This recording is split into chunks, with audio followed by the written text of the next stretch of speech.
Okay, I guess we're just gonna wait a bit to let people trickle in.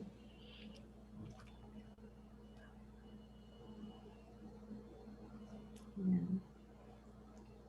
Internet. Oh.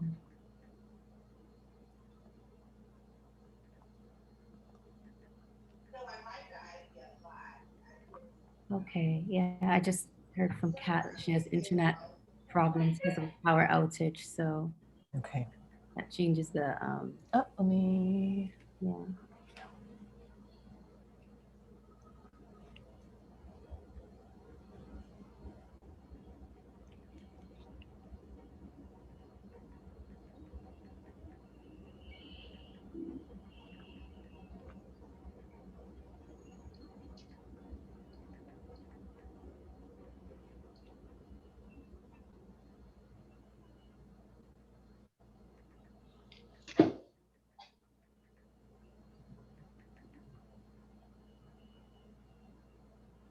Okay.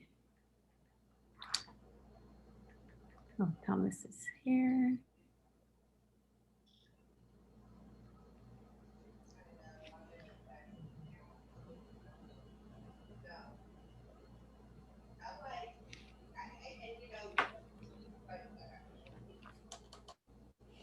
Hi, everyone. Hey, Terry, nice to see you. You too. Hi, Terry. Hello, how are you? I'm good. It's good to see you. You too. I love your hair. Thank you. I love your hair. You know. I love all of them. Okay, I think we can start. Let's see.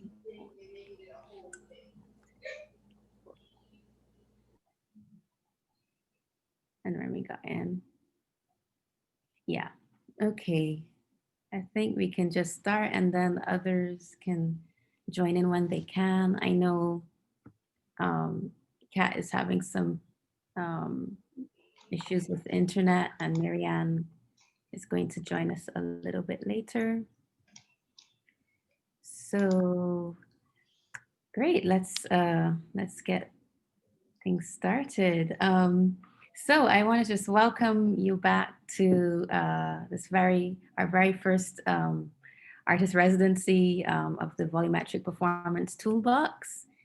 And just for the benefit of people who would just be watching, this video for the first time, just a bit of background on what we're doing here. So the Volumetric Performance Toolbox was started through a residency that was supported by iBeam. It started in the summer, and our whole premise is how can we have allow artists to perform online live from their own living space with minimal equipment. And we did like some research and a pilot performance. And now the whole idea of this residency is looking at how we can share these possibilities and the tools to as many artists as possible so they can create uh, performances of their own. And in this residency, we've been very blessed to have a wonderful cohort of multidisciplinary artists join us, as well as amazing creatives to help guide us and skill share and also lead discussions around a critical discourse around how can we create a decolonized and decentralized future for live online performance. And I'm so thrilled to have LaJune McMillian join us today. And we'll be hearing more about her process in her performance work and her work as a creative technologist, and just continue to aid our whole thinking around how can we decolonize these digital spaces and the technologies that we're using. Um, and so, for the benefit of anyone who's viewing asynchronously, I just want to visually describe myself. I'm Valencia James, and I'm a Black femme with dark skin, and I'm wearing like a black sweater and a colorfully a colorful headscarf. I might have locks that are pulled back. And yeah, I just think let's dig into today's session. Let me introduce LaJune.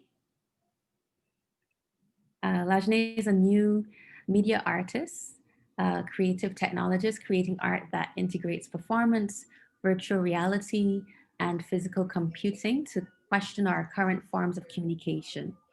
LaJune has had the opportunity to show and speak about their work at Pioneer Works, National Sawdust, Leaders in Software and Art, Creative Tech Week, and Art and Code's Weird Reality. LaJune was previously a director of skating at Figure Skating in Harlem, where they integrated STEAM and figure skating to teach girls of color about movement and technology. They have continued their research on Blackness, movement, and technology during residencies at IBEAM, Pioneer Works, Barbarian Group, and Barnard College. So welcome, LaJune. It's such a pleasure to have you here. You've been such an inspiration to the process of thinking about these residencies, thinking about the work we're creating and approaching. So thank you. Yeah, thank you for having me. I'm really excited and I see some very familiar faces. So this is exciting. Hi to everyone. Yes, I'm LaJune McMillian, and also to visually describe myself, I am a Black femme and I am wearing a long 24-inch lace front wig right now. And I also have on some headphones and some glasses. And yeah, I guess I can get started. I'm also based in Maryland. I was in New York, but then I came here in March to stay with my mother.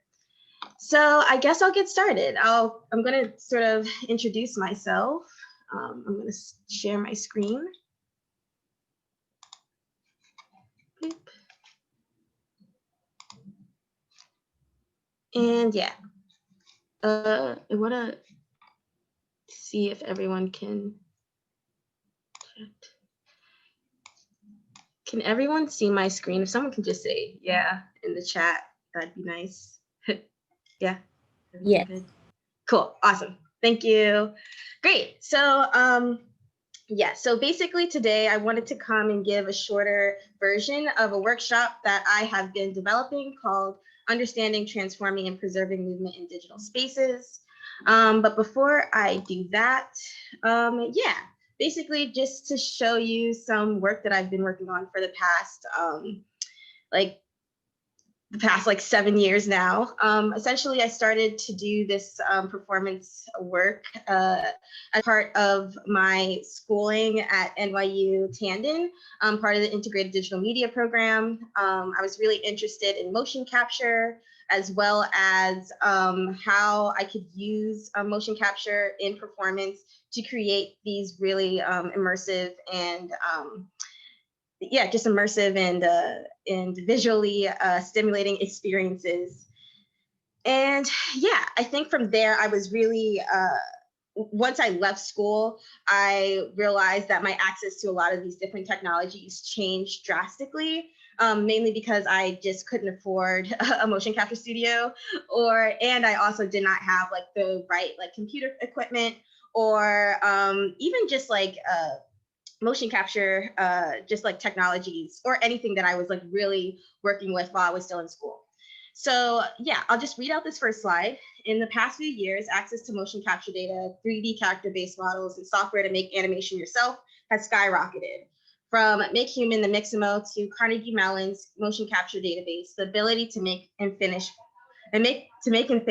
polished projects has become easier for many. And while these resources are extremely helpful to create a range of projects, they lack tools to create diverse characters and movements unexplored by systems that center assumptions of neutrality. And so, yeah, so basically I realized, okay, this sort of, this is annoying. There are like some online technologies and softwares that are quote unquote accessible, but that doesn't necessarily always apply to me and what it is that I want to make. So I decided to go on this journey of making the Black Movement Library, which was previously called the Black Movement Project. And I thought that I was just going to start out by creating this database of motion capture data and character-based models so that I could create the project I wanted to make. And yeah, but over time, and really informed by my residency at I-Beam, I realized that the approach that I was taking wasn't necessarily the correct one. And so therefore, the library transformed into really a space for activists, performers, and artists to create diverse extended reality projects, a space to research how and why we move, and an archive of our existence, which seeks to grow community through uses of performances, extended reality experiences, workshops, conversations, and toolmaking. And yeah, I decided to start doing all of these really neat real-time motion capture performances. And I started doing them 2 years ago. And essentially I was working with 2 Black performance artists, and I basically had them wear the motion capture suit, and I translated that data in real time as they performed to these interviews that I basically spoke. I basically, all of those interviews were just me asking them about their movement journeys and movement practices. And then we took that and put them into the soundscapes so that when the audience came, they learned about the movers as they moved. And yeah, for this project, we used the perception neuron suit, which is actually the suit that I use most currently. And I also use that in connection with Unreal Engine. And in the real-time version, essentially, there's a plugin that connects perception neuron to Unreal Engine so that I can translate those visuals.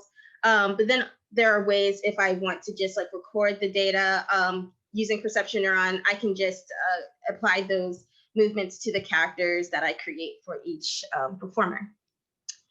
And yeah, and then I also started this conversations series to bring together Black leaders in different fields and from different perspectives to dive into a lot of these questions that I've been just like navigating and just learning about. And I was really interested in how I could bring folks who wouldn't normally, I guess, have a conversation, but basically bring them to this space, because I feel like Black movement,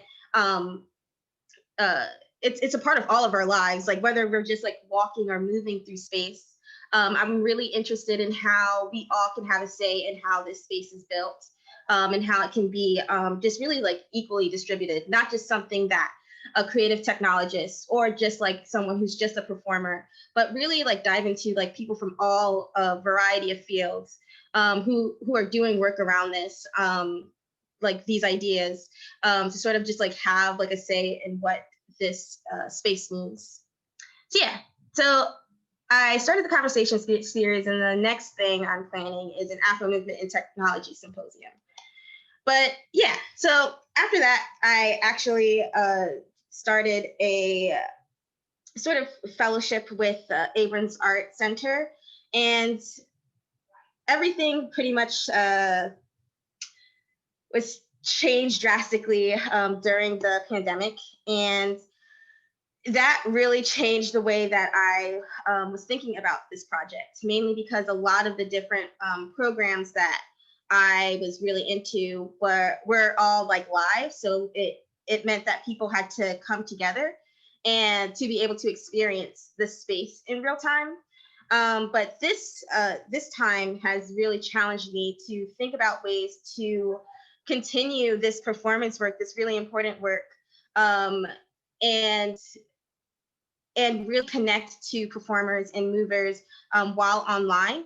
So I've been collaborating for the past, like, I would say 6 months now with a choreographer and a choreographer, dancer, and really just amazing human, Marguerite Hemmings. And basically what we did is we both wore motion capture suits, perception neurons. And so essentially we were able to get a motion capture suit sent to Marguerite, and I already had a motion capture suit here.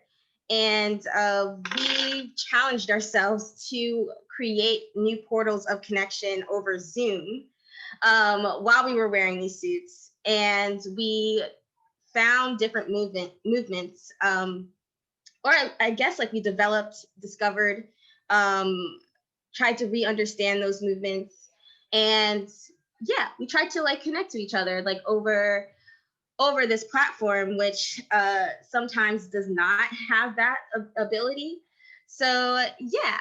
And then another thing that was really interesting about this project was that we were both coming to it as this in a way where we were both really interested in how we could open this portal on a different dimension. So basically opening like ancestral portals, spiritual portals, and using that as a way to feel a deeper connection. And from there, we did a lot of like drawing. We made a lot of drawings of what that space would be. And these spaces were basically like born out of like meditation and just a lot of ritual experiences for both of us. And we had this really great conversation with Salome Asega, who is also a really amazing creative technologist and artist. And she brought on this idea to create a digital land acknowledgement, mainly because if we were going to create this portal, we had to find ways to really acknowledge the ancestors who made it possible for this portal to exist. Maybe because, like, to be completely honest, you know, like these portals were stewarded and also we inherit them, but we also have to acknowledge and pay homage to those who really made it possible for us to be able to do like a work like that. So from there, Salome was just like, hey, you need to make this digital land acknowledgement. We need to sort of understand what this space is and what this space could be. But also what I really loved about just like the crafting of the acknowledgement was that it really held me and Marguerite accountable to the work that we were doing. So it made us not want to be like lazy with the work, or it made us want to really like dive deep as far as we could into the work so that we could properly just like celebrate and really just thank our ancestors. So yeah, we really just wanted to thank our ancestors with the piece. And we also wanted to find ways to protect our bodies in the digital space. Because as we all know, a lot of these digital landscapes are not safe for our bodies. And they're not safe for, you know, just our being there, our minds, and we have to also acknowledge that, and we have to find ways around that. So yeah, I think, so from there, I started just like looking online for Afro-Indigenous activists, and I found Amber Starks, and she's really, really amazing. And I was just like so inspired by her and all of the different talks that she did and all of the different work that she's been doing. And I literally just like Twitter DM'd her and I was like, hey, you want to work on this project with us? And she was like, yeah. So I was like, oh, this is amazing. So yeah, so basically it ended up being just like a bunch of really amazing people just like coming together organically, really trying to map out and understand the space. And even in the putting together of like the visual and audio and just like land acknowledgement pieces, everything just sort of happened on its own time. I think that, you know, when you're on ancestral time, you know, some things happen just like literally you'll just be like in a meeting, and we didn't really have like, we had like, you know, hard deadlines, but we didn't have like really, really like major deadlines for every little thing. We sort of just allowed things to happen organically. And yeah, literally like the full like animation visual process took me about, I would say maybe 2 full weeks. And like within that second week, I didn't have like the first like 10 minutes of the animation. So I was just like, and I honestly, sometimes I don't even know how things get finished, but yeah, it did get finished, and I'm really like proud of it. So I wanted to show you a sort of snippet from there, but we can send you the link to the full experience. afterwards. So I'm gonna stop my share real quick so I can start my share for this. Are there any questions so far while I pull this video up? I had a question to question. just, oh, sorry. sorry. Go ahead, Top Carl. from Remy. Oh, thank you, Carlos. This is Remy speaking. I just wanted to say 2 weeks ago where we were in the workshop with Tony, Terry, I don't know if you remember this, but I had pulled up that land acknowledgement because I saw that when I bought the ticket for that performance, and it was just so beautifully crafted. I just like, in the conversations we were having, I was like, we have to look at this land acknowledgement. It's so beautiful. So I just wanted to add on, not only was it a great way to keep you all accountable, but it was gorgeously crafted. So congratulations on that. It was really beautiful. Thank you so much. I'm happy that you were able to witness it. Yay. Was there, I think there was another question. Yes, this is Carlos speaking. Hi. I wanted some clarification on something you said. Maybe I misheard it, but you mentioned something about digital landscapes maybe hurting the body or being, what was that about? Could you clarify that? Yes.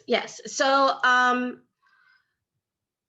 a lot of different spaces on the internet, or like a lot of different websites, they can have, or at least like they do have like negative consequences like on our like psyches. And I guess like our psyches are, you know, they're attached to our bodies, like everything is in like connection. So when you're going through something or when you like experience something that is like traumatic on the internet, I think like a good example would be like seeing someone die, right? Like on the internet. Like I think there's been a huge like a trend lately of folks getting killed on the internet and then we having to sort of see that. And that's a traumatic experience.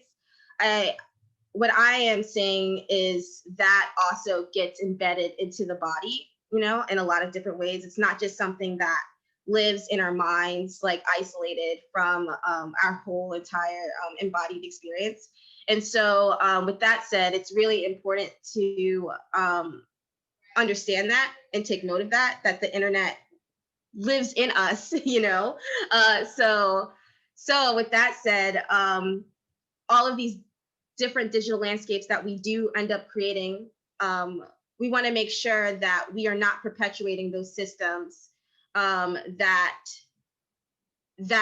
cause harm to us when we are creating new spaces, whether that be digital, online, or in real life. And yeah, and I also have like some other examples of that with social media and like specifically with like, you know, appropriation, but also just like the silencing of different communities, right? Like there are a lot of different algorithms that are used to silence, you know, activists on a lot of these different social media platforms. So if they speak out against something, then they get blocked or they get, you know, put on a probation period. And when you look at exactly what it is they're saying, it's really just speaking against the establishment. So, you know, like when you're, and this is not just like an isolated, like only Facebook does this or only Twitter does this. Like, you know, all of these different platforms do these different things. And yeah, I guess I'm just saying that it negatively affects us. So we have to be really conscious that we're not perpetuating that on our bodies ourselves. Thanks for going into that. Yeah. Yeah, so I'll just like show a snippet of the antidote piece, and I'll just like show like actually wait, we started at 1:30. Yeah, I'll just show like 2 minutes or like 3 minutes. Yeah, you're good with time, so don't worry. You're okay. Okay. Yeah. So yeah, so this is from the water scene. I'll just show you like half of it. Wait, I don't know if Yeah, I did.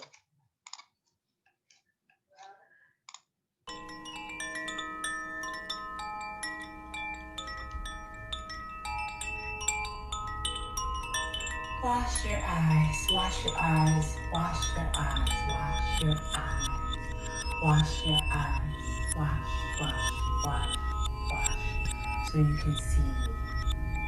Let the water fall from your eyes, so you can see clearly. Close your eyes, so you can clear your eyes. Cleanse, so you can clear. Beloved, cleanse and be loving. Be loved, beloved. What does it mean to witness another? To act as a witness. Wash your eyes so you can see. Wash your eyes so you can see. Close your eyes so you can see. With your heart, feel with your heart. Feel us, sense us. Feel us, sense us, witness us.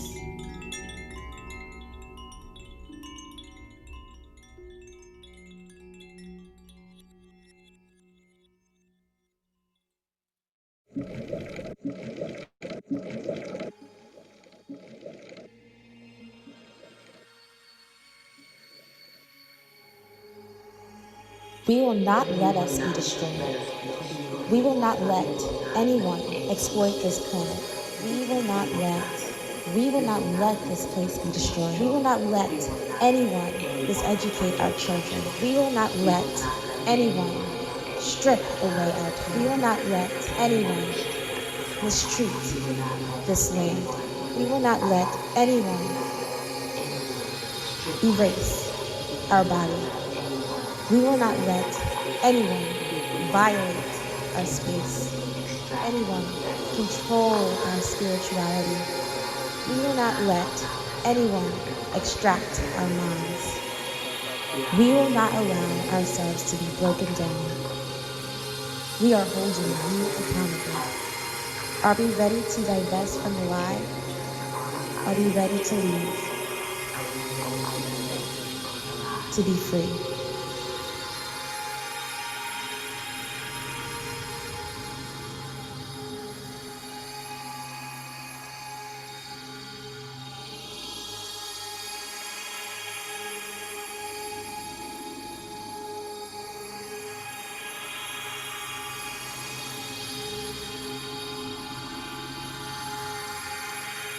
I'm gonna pause it from here. Yeah, I hope you all can see that, like the full, it's like full 20 minutes. So yeah, definitely check it out whenever you can. Yeah, so I'm gonna go back to my my screen, because now we're going to sort of together as a group go through some parts of the process that Marguerite and I did together. A large part of this piece was that we created all of these animations like while we were sort of seeing each other over Zoom. So to like record all the movements like pretty much like live, basically just like riffing off of each other, off of our like different energies, and also just like the different energies in the space. It was really important. So I want to go through some slides first, and I'll start with this one. So in Black Performance Theory, this is a really amazing book, but there's a chapter. It's a lot of different, like a range of different great just like chapters by different authors. But in Black Performance Theory, Dr. Nadine George Graves defines diasporic spidering as the multi-directional process by which people of the African descent define their lives, the lifelong ontological gathering of information by going out into the world and coming back to the self. She does this by drawing connections to the evolving folklore of Anansi, and also to how Google and other search engines use web crawlers to find and organize new information for growing databases. And yeah, in this like mini workshop, we are going to dive into this framework that I've been developing with other folks. And yeah, that we've been investigating, researching, and development. We are going to go out into the world by working with different digital technologies and understanding why they work and what they get wrong. And then we're going to come back to the self by discovering, diving into, and developing our embodied technologies. And so I'm asking that we come here with our whole selves and that we spend time to witness another. And can this intersection of different fields help us to unravel and understand how our humanity weaves through the recordings of our movements and the modelings of our bodies and the 3D realizations of the worlds we wish to be in? So I say all this to say, like, y'all are using Mozilla Hubs and y'all are also using this volumetric capture toolkit, right? How can you and your partner really come together and understand, who you are as human beings, rather than just what the job is that you all are here to come and do, right? For this past project with Antidote, I at first was not coming in as a performer, but as the quote unquote technologist, right? And I decided that, well, we both decided that it would be better for the piece if we both shared, a lot of the different jobs together, so that we could make a more really, I guess, just like transformational piece to talk about what it means to connect to one another, beyond from just what we are trained to do in this society. And yeah, I'm asking us to hack the traditional ways in which we learn and engage with digital tools by embedding our whole selves into the process in which we produce. And so yeah, this workshop depends on and centers the process and what new portals of connection can we discover together. So yeah, representation, and I say all this to say representation isn't enough, right? Like it's one thing to say, oh, I'm represented in this digital software. But is it that we want to be represented within these systems that, oppress us? Or is it that we want to, dismantle and abolish these systems that oppress us, right? And then be seen in that space? What does that look like? And yeah, and to get there, we have to first understand how our movements and bodies are already represented in the media and in the tools we use. And yeah, I mean, like, digital blackface is a thing, so we want to make sure that we're not subscribing to that. And yeah, if you've never heard of the term before, digital blackface is used to describe various types of minstrel performance that become available in cyberspace. Blackface minstrelsy is a theatrical tradition dating back to the early 19th century, in which performers blacken themselves up with costumes and behaviors to act as Black caricatures. The performances put society's most racist sensibilities on display and in turn fed them back to the audiences to intensify these feelings and disperse them across culture. Many of our most beloved entertainment genres owe at least part of themselves to the minstrel stage, including vaudeville, film, and cartoons. While often associated with Jim Crow era racism, the tenets of minstrel performance remain alive today in television, movies, music, and its most advanced iteration on the internet.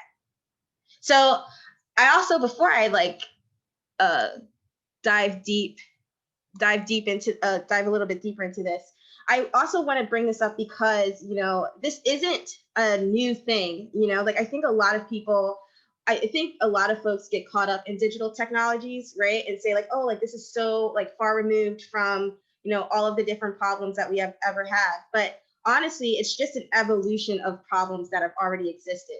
So essentially what we need to do is get at the root of these problems and start really dismantling that. And then we can see a lot of other things unravel from there. So yeah.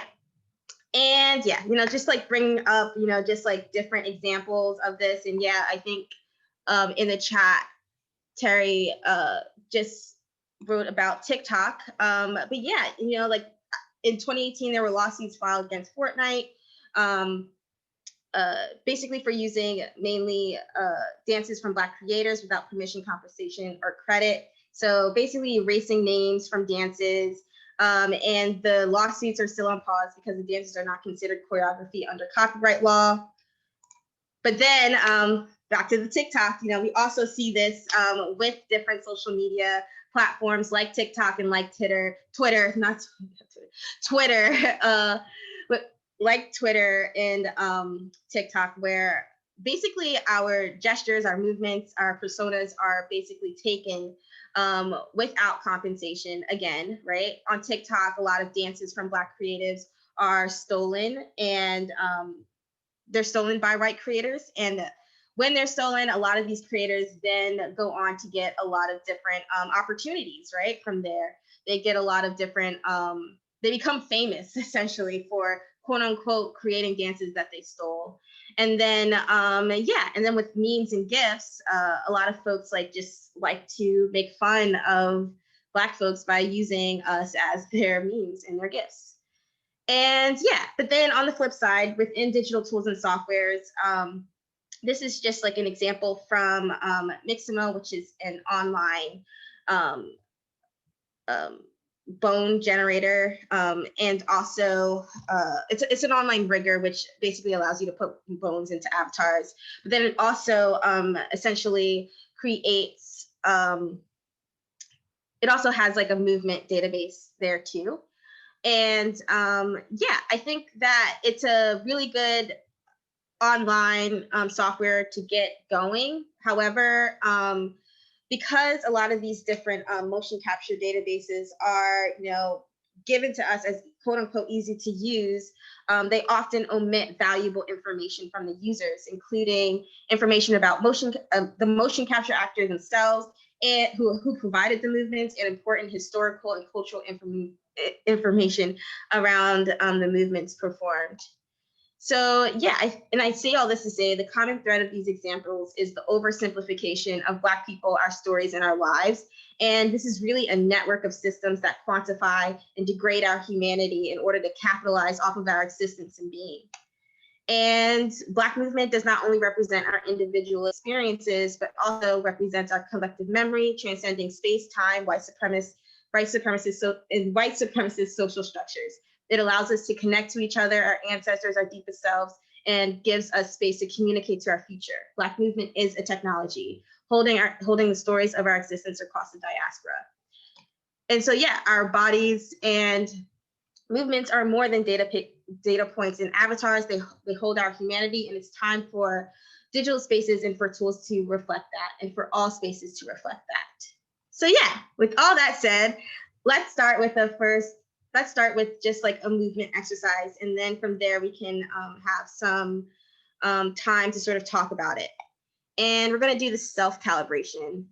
So I'm just going to click on that. And this is the same. Oh, thank you for being here.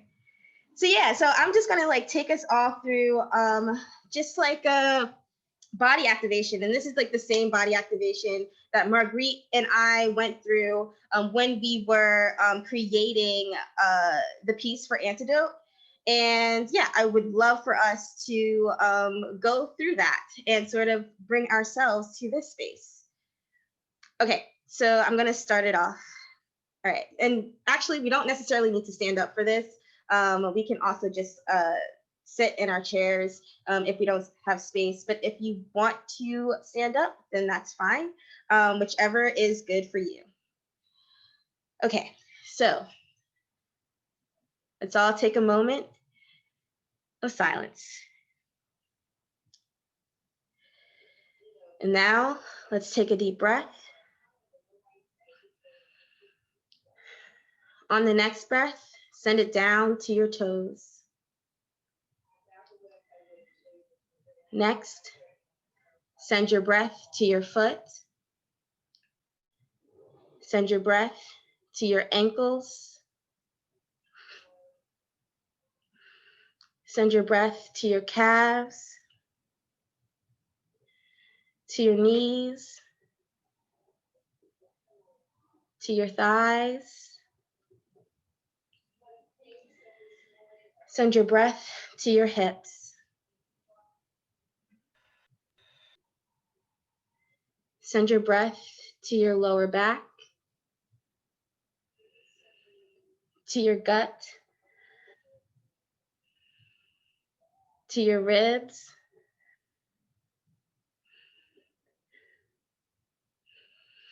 send your breath to your chest.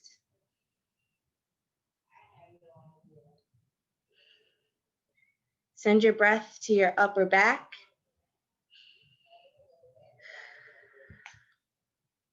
to your shoulders,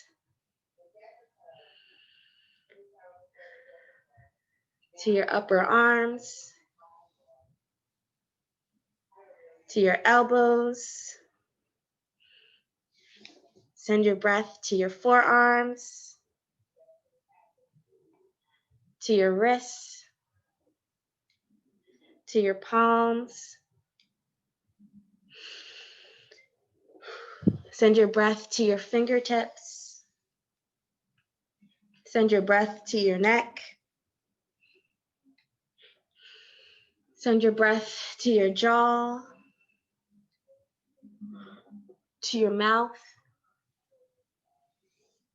to your lips. Send your breath to your nose,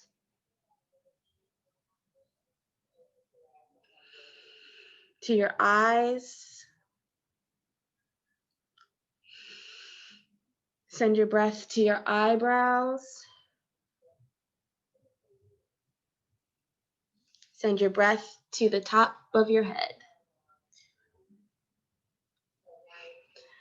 And now take this time to send your breath to your entire body, from your head to your toe. Release those breaths out to your space. Send this activation to your floor, to your walls, to your windows, to your chair, to your tables, to your computer. Now take this next moment to do any movements that feel like they are coming up. How is your body asking you to move? Now take note of this movement and repeat it. It can be as simple as tapping your leg with your hand, moving your neck around in a circle. It can be as dramatic as wailing your arms around.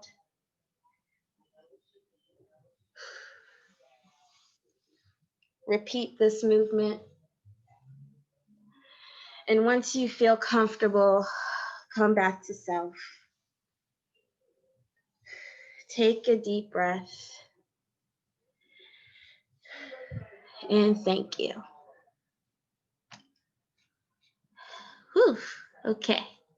Now I'm gonna go back to my other screen. Of course, I need to move this. Thank you so much for doing that with me. Now let's go through some prompts.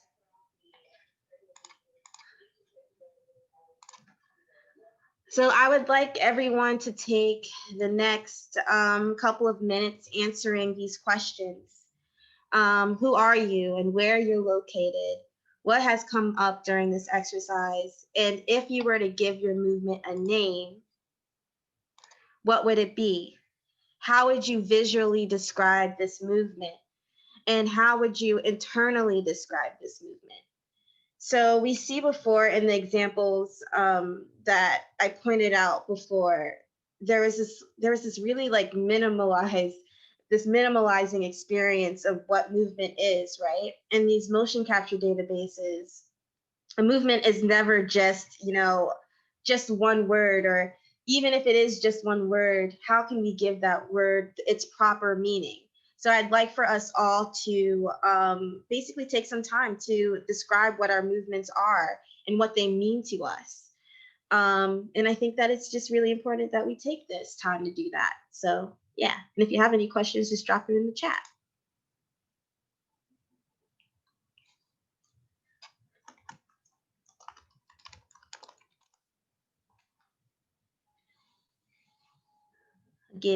I'll check in at 2:20.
Okay, how is everyone doing?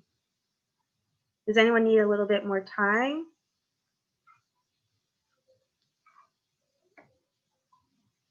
Or actually, let me stop my share real quick so I can see. Does anyone need?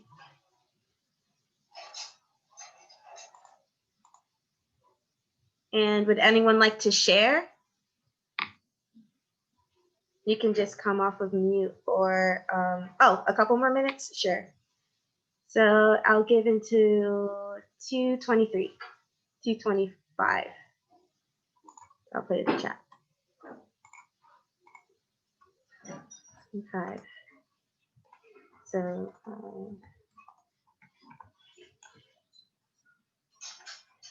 yes. Post the question.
Okay, I wanted to bring it back.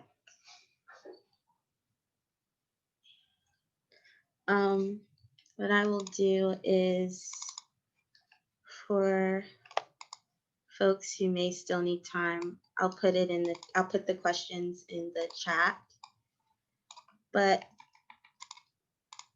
did anyone want to share?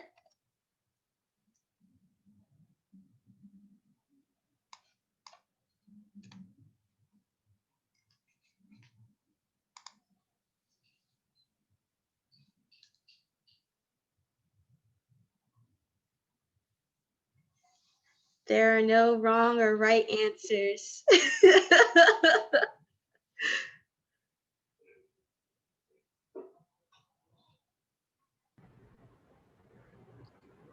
This is Terry speaking. I'll share.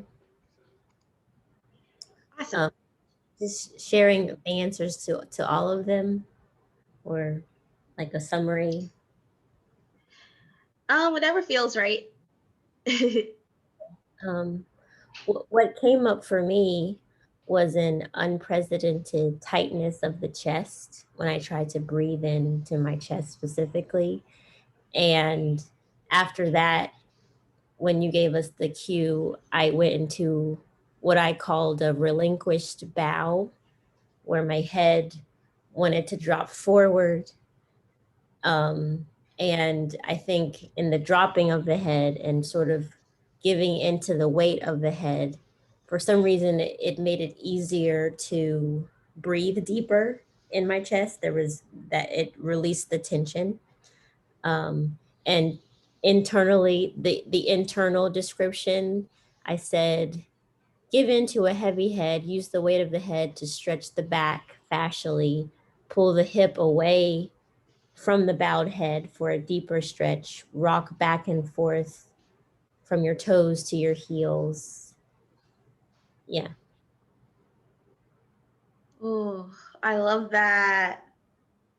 I also love this idea of, I don't know, like it for me, it brought up this idea of like surrender in some ways, like this surrendering, this giving in to sort of allow yourself the space to be, which sounds really amazing. Yeah, thank you for that. Thank you. It felt good after. Thank you. Yay. Thank you for the guidance. Thank you.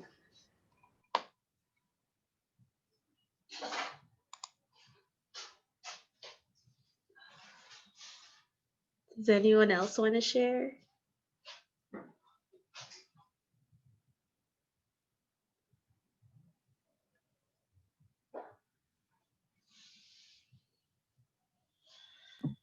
I can share real quick.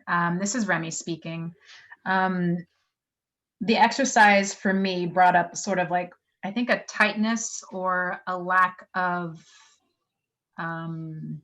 attention to like the pelvis area, just because of course, we're sitting so much these days. So just kind of feeling like a tightness there. So I started to just kind of imagine myself underneath like a waterfall and thinking about water continuously flowing over me, and then my body responding to what I think the water is touching. So it started with the shoulders kind of taking turns, almost like a seesaw, balancing side to side. And then depending on the water that I'm envisioning right now, would get a little bit bigger or a little bit smaller. So there was always this kind of like this going back and forth, this balancing of the water that I'm feeling. And I'm hoping that with more and more of it, it will find its way to my pelvis and the full body, but just thinking about the top of the body first.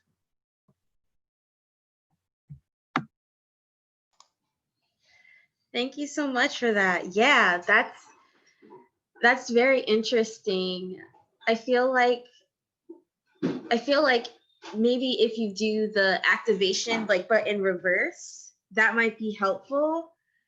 And yeah, like also just like the realization that an activation can go whichever way feels most comfortable for you, or whichever way helps you to get what is needed. Yeah. And I also love the visualization of the waterfall and the water. Yeah. I love that.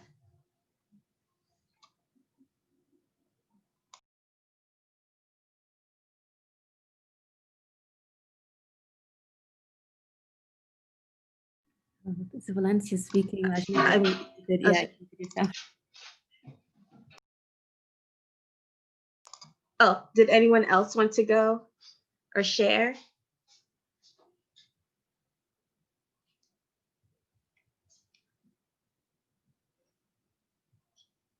I can volunteer if no one else wants to go. For me, it was really beautiful to just envision the breath, going like to the extremities. So I love the, starting in the toes, because usually when you think of the breath, it's like kind of stays either in the chest or in the stomach, in the belly. And it was really a nice way to just focus in on my body, which I don't get to do enough these days. So yeah, and I was able to just stand and this became an undulation, like a forward kind of going undulation and then rolling up and letting my chest arch and fall. So I really felt it in my spine. And I think undulating is something that comes very naturally for me. And I think for us, I think, as coming from our own dances of our peoples, like this undulation tends to show up, at least for me. So it was lovely. It really felt very healing. So I internally it felt like undulating release and flow of energy. So thank you. Thank you. Yes. Yeah, it's really it's so interesting because I don't know, the way that I see things is like this is all like energy. Um, like so it's like where we put our energy into and how do we build and really I guess like what this is the base for is how we can build intention, clear intention for the energy that we want to put out into the world, right? Like, I feel like so often we want to make something that's cool and beautiful and great, but how do we sit back and really focus on what is really important and how do we create um, intentions that are pure, right? And from those intentions, how do we build a process that allows those intentions to remain what they are? And then from there, from those intentions, right, planting those seeds, planting that energy, right, into that space, setting those intentions, creating the process, watching those intentions and watching that process manifest itself into a project that you're proud of and into something that can continue to grow over time, right? I think that that's like, or at least for me, that's something that I'm always thinking about. And if no one else wanted to share, I guess I just wanted to leave everyone with just taking into account when you're working with digital tools, how are you activating your body, right? How are you connecting to your partner, right? Like making a real connection. I'm going to send the PDF for the body activation and you can sort of poke around with it, but there's another part too that's a witnessing activity. So I do challenge you all to do this with your partner that you're making this project with, right? So that you're basically doing this body activation and you're mirroring each other's movements. Now, I know that we're not all performers and we're not all movers, right? But that is not the like, we're not trying to like turn like creative technologists into like, dancers or anything. Like, we're just trying to see each other, right? We're just trying to really witness each other and really understand each other on a deeper level than just, or at least than just like collaborators on a project. You know, you want to be in community with your partner. And to do that, you need to work through different ways and different prompts of different ways to do that and to build a relationship, a really, really strong relationship together. So yeah, that's what I wanted to leave you with. If there are any questions, let's ask them, or if anyone wants to share still, let me know. Yeah, this is Valencia speaking. Yeah, I think this is a nice way to like segue into the question and answer discussion time. And yeah, let's take this all the way up to the hour. I'd like to create, the space for, discussion. Thank you so much, LaJune, for this. Thank you. Hi, this is Kat speaking. Can everybody hear me?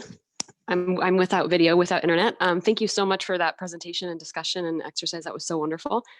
The question that I had is speaking about like embodiment and witnessing and like really having presence in our bodies when we're interacting with these digital tools. I'm wondering if you have any tips or like kind of what you've experienced or learned working remotely because of the pandemic, and like how do you connect? How do we like transverse the internet and screens to like connect deeply with creative partners? Yeah, thank you so much for your question. I think for me, this process with Marguerite has literally like transformed my entire life. Mainly because it was a challenge at first. We knew each other very like surface level in New York. We had met and had a few conversations, and we were actually introduced by Ali, who is the director of Abrams, and she sort of just knew to connect us. So we were just like, hey, once the pandemic started, we were supposed to do this project as a class for 5 high school students. So because of the entire shift to online, we decided that wasn't going to be an option, because connecting to kids, especially during this time, is a whole nother different playing field. And yeah, so we came in with the question of, how do we connect to each other? How do we build a space where we connect to each other? And how do we build out this space so that when we do take this to kids, to teenagers, right, that we are able to allow them to connect with us as well? Like, how do we sort of cultivate and steward this space of connectivity for ourselves and for folks that we want to bring into the space? And because we set those intentions early on, like, we were really clear that we wanted to build this portal, and that we wanted to, or actually not even build it, we wanted to discover this portal, discover these portals that we always had access to. And we wanted to use that technology, because, our embodied technologies are technologies. We wanted to use that technology to override the digital technologies, or at least like that's how it felt. So while we were on Zoom, like for the first few weeks or so, and I know like this is definitely like, we had months to do this. So it was really just like a lot of time. But we would meet once a week, and we would literally, like, during that first month, we just take time to learn about each other really, really deeply. So we would give each other like these prompts, and they would be prompts in relationship to like our childhoods. We both grew up in South Jersey, so like that was really interesting. And we also grew up, we both grew up like with our favorite color being purple. So that was like the aesthetic for the entire piece was just purple, because we wanted to pay like homage to like our childhood selves. And we wanted to also create a space where our child selves could feel like they were free, and liberated. So yeah, we asked like, all of these really deep personal questions. We asked each other to both sit in ritual and meditation with, our spirit guides to sort of craft out the visuals for the piece. And yeah, it was a lot of us sort of coming together and then creating prompts around our conversations, going apart into our own worlds and creating different like drawings and or just writing down different notes that sort of just come up, and then coming back together and bridging that gap.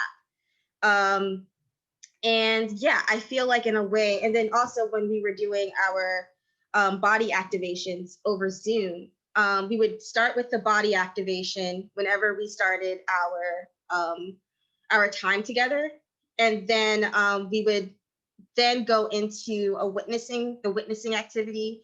So some days it was, Marguerite who was witnessing me, and other days it was me who was witnessing Marguerite, and we would bring in like during those witnessing activities, like we would do different movements that allowed us to bring our ancestors into the space, bring our spirit guides into the space. And yeah, I think doing that allowed us to really like find ways like around, like I feel like even in some of the animations, I didn't clean any of the data, and cleaning motion capture data means going back and changing things that weren't perfect, and making them look more like, I guess, like quote unquote like animation correct. Like there are some parts where arms go through bodies and things are broken. And I just kept it there because I felt like it almost felt like divine interventions almost that sort of just like messed with the data. Even if it was just like a faulty connection with our internet, it sort of just felt like, for me at least, those glitches made me feel like the divine was really there and was really present throughout the piece. So I guess I say all this to say that we did a lot of like being online and working online and building those connections. When you integrate a lot of those different embodied experiences and you commit to them and you commit to developing them, it makes that power stronger, or at least that connection stronger. I feel I feel like I'm getting better at it every day. At first, I didn't feel like the connection fully like the first day, but like over time it built, and we knew what was happening and we knew what scenes to create because of the movements that were produced. Other than that, outside of that project, I think what I'm trying to do with just like my work in general, now that everything is online, is really just commit to an embodied practice daily. So not necessarily just moving, but moving with intention, moving with deep intention. And yeah. Yeah. Yeah.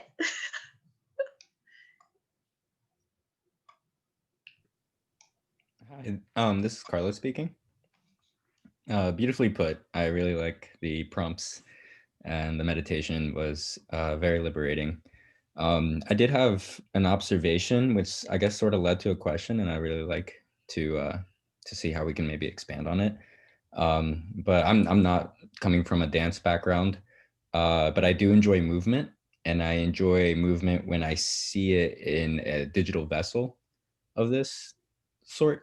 And then I wonder how seeing myself reach into the uncanny valley of being a character, if you will, can lead us towards liberation in a way. I find that really interesting because usually that part of the sinusoidal wave is normally something that we try to avoid. But in this case, and even seeing it with the project that you showed us and in my own interests, I find myself even going towards that area even more.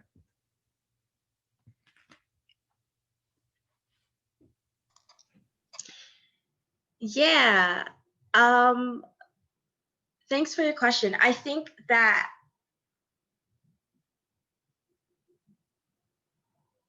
I guess like my thesis would be that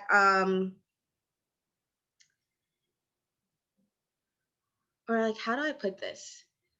Basically that there is no disconnection, or like there's no barriers between digital and real. Like I feel like we work so hard to put up parameters between what is digital and what is real life, right? And of course there are a lot of different there are a lot of differences between, you know, digital, I guess like digital and real spaces. But at the end of the day, people make these different digital softwares and tools, right? Like at their companies. And what we should invest in is humanizing those people who create these digital tools and softwares. And the reason why we should do that is because we've placed a lot of different we've placed a lot of power into these digital tools and softwares, right? And because we've placed so much of our own power, whether that be through our data being used, being taken by these, by these different platforms, or in any other way, it really like gives just like an immense amount of power to these corporations, right? So I say all this to say that when we think of the people building these softwares as people, as human, and when we think of ourselves as people, as human, we sort of begin to question the word creator or creation. You know, like, yes, I make things with these digital tools, right? But I guess my main question about that is, how do I as a creative technologist, right, make sure that I am not placing an imbalance of power on myself as a maker in this space with these tools? Yeah. And so I'm asking creative technologists to humanize themselves, right? To say, oh wait, yes, I'm making this space using digital tools, but using digital tools that were made by other people, right?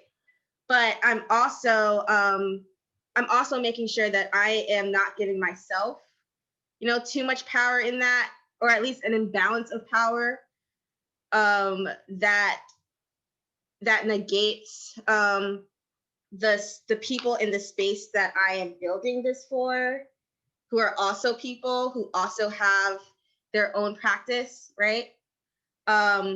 So yeah, I think that for technologists, our job is to make sure that we are not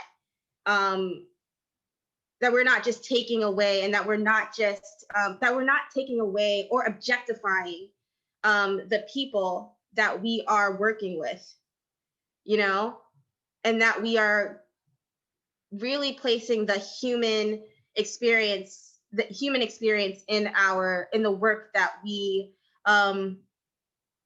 are creating and making. And so I guess like on this path to the uncanny valley, I guess like visually, I don't know. I'm not sure. I think that you know, as these technologies become more and more realistic, that those things will be pushed. But I guess on another angle would be like, you know, as a creator, because you are building spaces for people to be human in, right? And you do that by allowing yourself to be human in those spaces. That sort of allows that gap to close. Yeah. So it's really just how do we allow people to be human in these spaces? How can I bring my own humanity into this space, so that there's no like, so that it also erases this like line of the observer being someone who's just like peeking in and saying like, ooh, like I just want to see what they're doing, and I just want to objectify them, and I just want to like, you know, be like a vulture or something. But more of like, oh, this is a person living their life. I'm a person living my life, and I respect this other person. So, yeah. Thank you for that. That's That all. was Yeah. a really good answer. Thank you.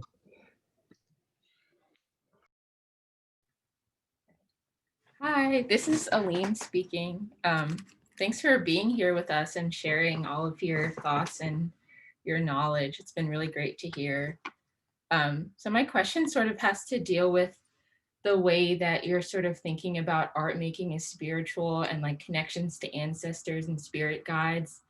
And that's like something that I sort of deal with in my personal sort of practice. And I'm just interested to hear how you find ways to kind of articulate that framework to people who maybe aren't thinking about that in connection with like creative technology or new media arts. Yes, thank you for that question. So it's really wild. When I first started the library, it literally came into me as like, it almost felt like it came from the sky. And now I'm realizing that it was definitely an ancestral download, because a little bit of story time, like I literally quit my job on a whim, maybe like a few months prior. And one day while I was still working at that job, I applied for the I-Beam residency.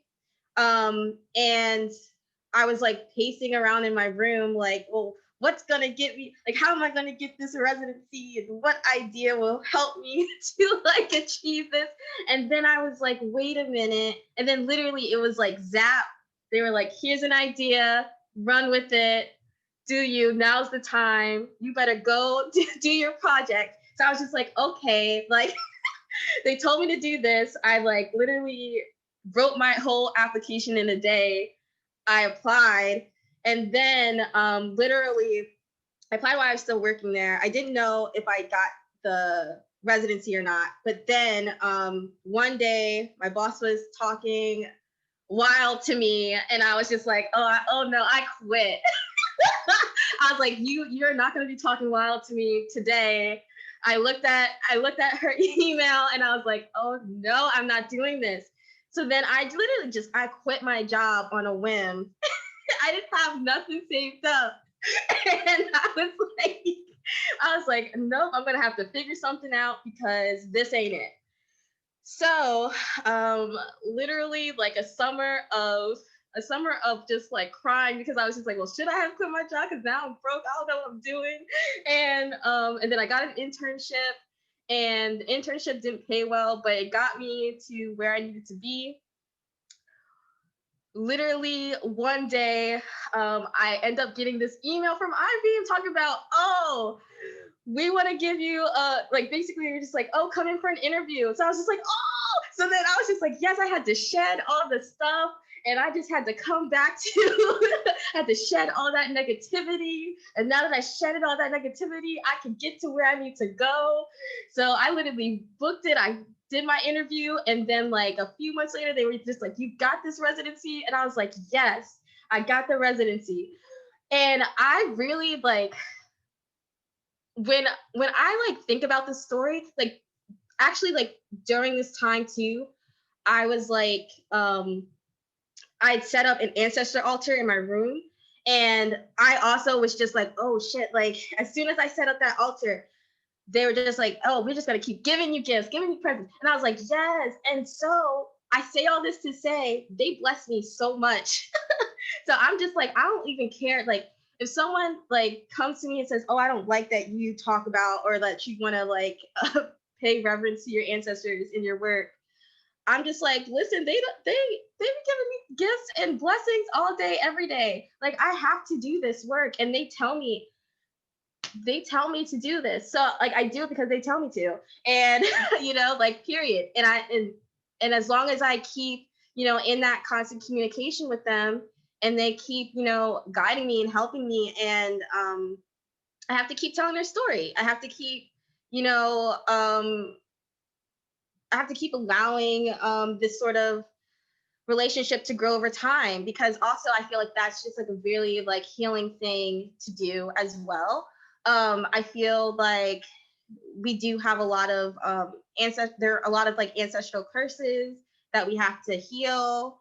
But then also on the flip side of that, there are so many ancestral blessings that we have to acknowledge.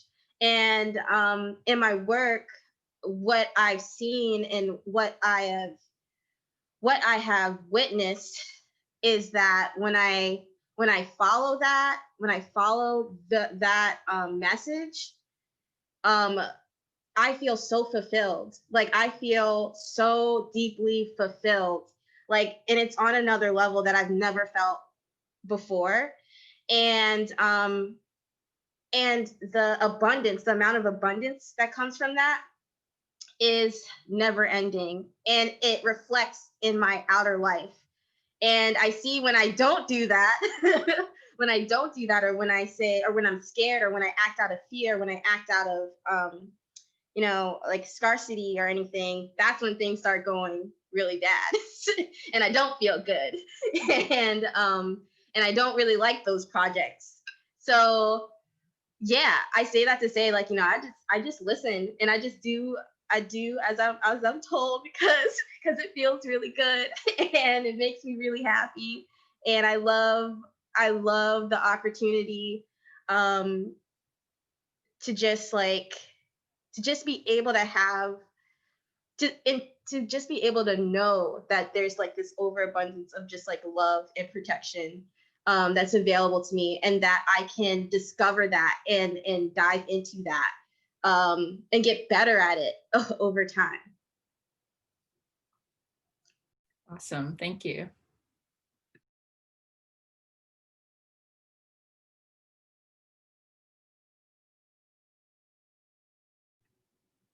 Valencia speaking.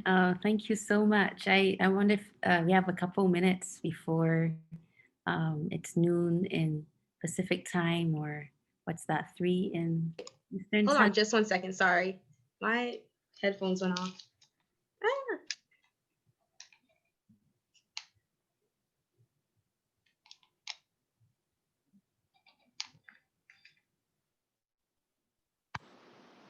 Can you hear us? Hello? Yeah, we can hear you. Yes, I can hear you now. I just wanted to give an opportunity for anyone for a last question or comment by anyone before we have a break.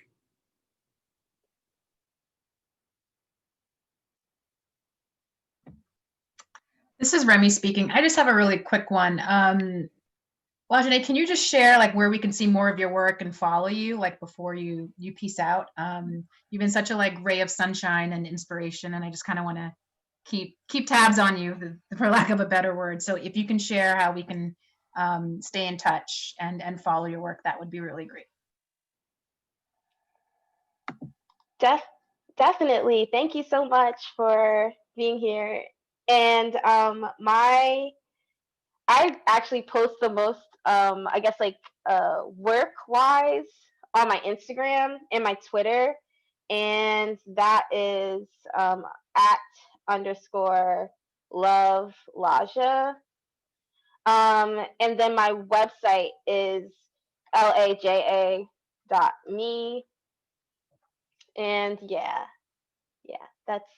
that's pretty much where like my work can be seen.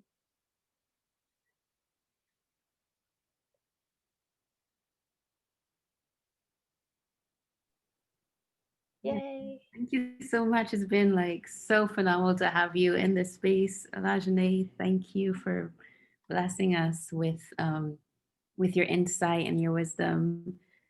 Um, yeah, it's been really, really inspiring to just hear more about how can we come with our whole selves, right? Come with this authenticity, and it not just about producing something, but it's about really showing up and doing, you know, the work that needs to be done so that we don't perpetuate the sense of oppression and you know just those things that keep us from away from really blossoming as human beings, right? So yeah, I love that. Like you're, you know, just seeing your video, you know, just you know, wash your eyes, all that, you know, I was just like, I just had to like hug myself and rock because I was like, there's a message.